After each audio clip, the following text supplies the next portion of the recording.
Good morning, everyone. This is Jeff Hedley, Managing Director with Robert W. Baird and the Hedley Hoeger Group. Today is Tuesday, March 11th, and I just wanted to give you a quick update on the markets and some of my thoughts about the recent volatility. Let's start first with year-to-date rates of return as of Monday, March 10th. Currently, the S&P 500 is down 4.3% for the year. The NASDAQ is down 9.43% for the year. And the Europe, Australia, Far East Index is positive 9.40%. Over the last 30 days, we've seen extreme volatility in the markets as the new administration has rapidly moved to shrink the government and initiate a policy of tariffs on some of our largest trading partners.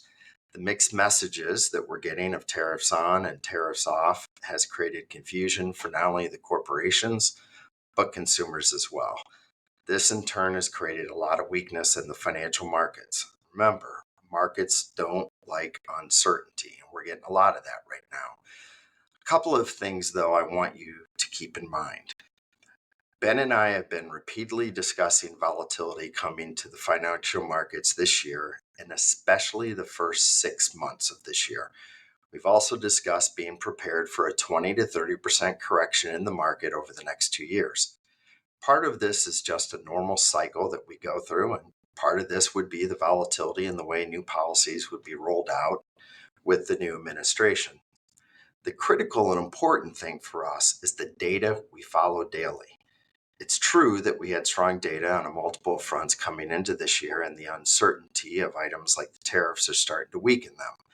But we are not seeing wholesale data points at this time that would be screaming a recession is looming. Jobs data, consumer spending, corporate earnings, and inflation are all in a very reasonable range for a slowing economy, not an economy that is headed for an immediate recession. We follow the facts and the data when we make decisions regarding our investments. We don't and won't make long-term decisions based on the daily sound bites. That is what the market does daily, and it's not a good way to invest. If we continue to see the uncertainty around the tariffs, reciprocal tariffs, or we slip into a broader trade war, then there will be issues we will need to address. But we are not there yet, and we don't want to make assumptions again based on these daily news feeds because they're changing too rapidly. A couple of points on our portfolios. Last year, we significantly de-risked our exposure to technology names, which is the hardest hit this year, and we shifted that exposure to traditional value names, which have outperformed well this year. We also shifted our focus in our fixed income portfolios from an offensive stand to a defensive stand. And if we see inflationary pressures arise from the tariffs, we are prepared for this. We are seeing international markets doing significantly better this year as they are not seeing as much policy volatility and are unifying around some nationalistic themes.